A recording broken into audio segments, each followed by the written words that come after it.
Salut à tous, c'est Wisha. Alors aujourd'hui on va se retrouver pour une vidéo un peu spéciale. Ça va être une vidéo spéciale Sadi. Alors je vais vous expliquer un peu comment je joue le match-up et le mode que j'utilise. Donc là on va commencer par une présentation de stuff. Alors moi je pars sur mon mode habituel, c'est-à-dire mon mode Roger Nilesa, que j'ai légèrement amélioré. Ça y est, j'ai enfin passé la barre des 5000 HP. Bon, en trichant un peu, j'étais à 4998, j'ai rajouté 2 points Vita et ça va le faire. Je vais ajouter quelques variantes à ce stuff, notamment au niveau du familier. Donc là, on va se retrouver avec un Tanuk qui va nous permettre d'avoir 50 esquives PM et le statut légendaire Écorce de l'Arachnide qui va nous faire proc 150 de shield par esquive PM, par tentative de retrait, pardon. Avec ça, au niveau du bouclier, on va jouer un bouclier cycloïde qui nous permet d'avoir à la fois les 15% de dommage distance comme un Stalak, mais qui va nous rajouter 15 d'esquive PM et on a un malus résistance mêlée, mais bon. Les Sadi mêlés, c'est pas les plus compliqués à gérer. De toute façon, tous les persos mêlés, ça va être des persos qui seront pas hyper durs. Au niveau des slots Dofus, pareil, ça change. On va jouer un Dofus des glaces sur le Domakuro parce que je préfère avoir des dégâts pour pouvoir clean dans les premiers tours. On va jouer un Dorigami pour les 20 d'esquive et pour pouvoir tank facilement les 5 premiers tours de jeu. Et enfin, on va virer l'ivoire et on va jouer un Dofus pourpre. En fait, vu que le Sadi joue sur des dégâts multilignes, l'ivoire va pas être hyper impactant. Donc bon, on perd 4% de reste, mais c'est pas non plus fou. Par contre, à chaque ligne de dommage qu'on va subir, donc par exemple sur une Malais Vaudou, on va gratter des pourcents d'eau finaux qui vont nous permettre vraiment de clean le jeu adverse. Au niveau des caractéristiques, je vous ai mis tout ce qui nous intéresse en favori. Donc c'est un mode 12-6-6. On joue avec, voilà, on est à plus de 1200 d'intel. Donc ce qui va nous permettre d'avoir des murs qui tapent très fort. On n'a pas énormément d'esquive PA, c'est un peu le point noir, mais bon, si on clean bien les invos, ça va. On a 135 d'esquive PM. Alors on se retrouve quand même à prendre des -2, -3, je vous verrai dans les games. C'est un peu scandale, mais bon. 150 d'eau feu, et au niveau des res, voilà, ça donne ça. Donc on a à peu près 30%. On manque un peu de res, mais franchement, vu que les Sadis n'ont pas accès à l'héros, ça va être assez. Ça va aller en fait. On va régénérer avec des grosses grenailles, on va essayer de prendre le maximum de zones. Et c'est à peu près tout. Au niveau des sorts, ouais, je vais vous montrer. Au niveau des variantes, on va jouer les deux variantes qui vont être intéressantes à jouer. Ça va être la collante, parce que collante et toupie, ça permet de coller 300-350 dégâts très facilement. Et je joue un posture, pour avoir un peu plus de mobilité par rapport à Kaboom en fait.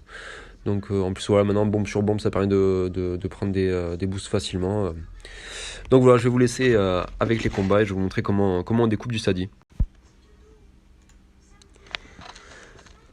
Donc voilà, pour ce premier combat, on va se retrouver contre un Sadi qui joue avec 36% de reste, donc ça va, c'est pas non plus des Sadis qui vont avoir cadre en feu ou quoi. Il joue de Makuro comme tous les Sadis, donc c'est à dire que les 5 premiers tours on va pas se faire toucher. L'idée ça va être de clean le maximum de jeu dans les premiers tours, ça nous permet de proc le d'origami. Voilà, en l'occurrence lui il pose pas sa gonflable T1. Habituellement il pose gonflable surpuis, lui il prépare, je pense qu'il prépare une harmonie derrière. Voilà, va falloir aussi éviter qu'il pose beaucoup d'arbres. Alors cette game je crois que j'ai pas eu trop le temps de clean vraiment les arbres. Je les joue un peu autrement. Donc voilà, la gonflable. Donc là ouais, je prends mon -3 sur mes sur mes 130 d'esquive. J'avais un peu le seum, mais bon c'est pas grave avec la tornade à bombe. Je viens chercher une zone là directement. Vraiment les Sadis, une fois qu'ils ont plus leur gonflable, en fait ils sont assez handicapés en termes de déplacement. Donc là voilà, même si je repose pas de bombe, c'est pas grave, il a plus sa gonflable, le -3 PM leur fait beaucoup de mal. Voilà, donc là il booste son jeu, voilà, on le sentait directement, il va venir chercher une harmonie.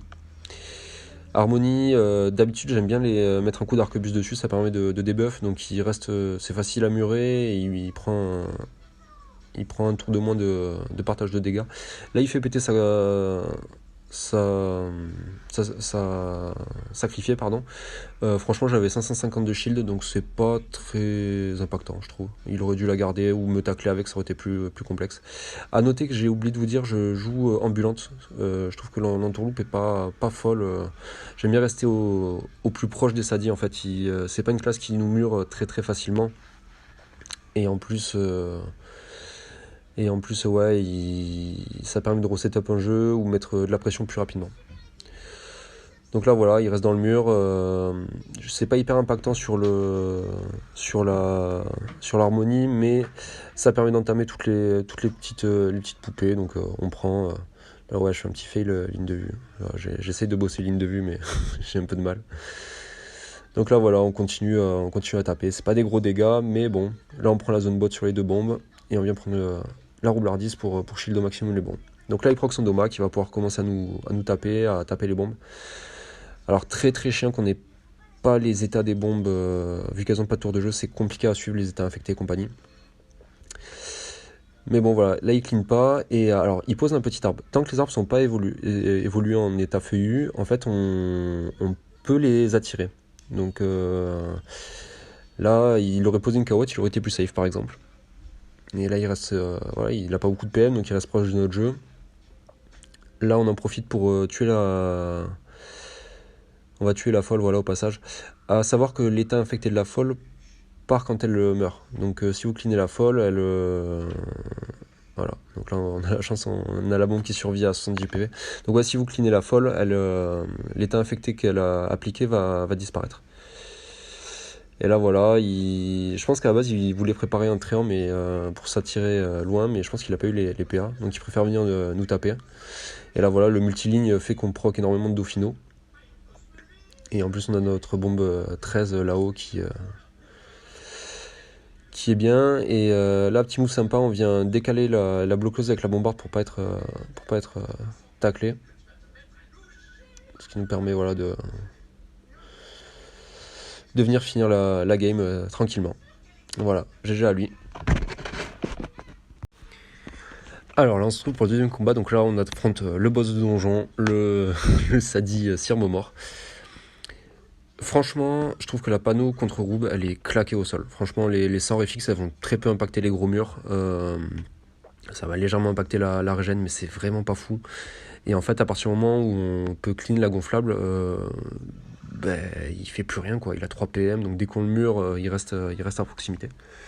Donc là, c'est ce que je fais, voilà, dès le début, je prends mes 3 boosts et ça me permet de venir clean la gonflable tout en posant notre jeu.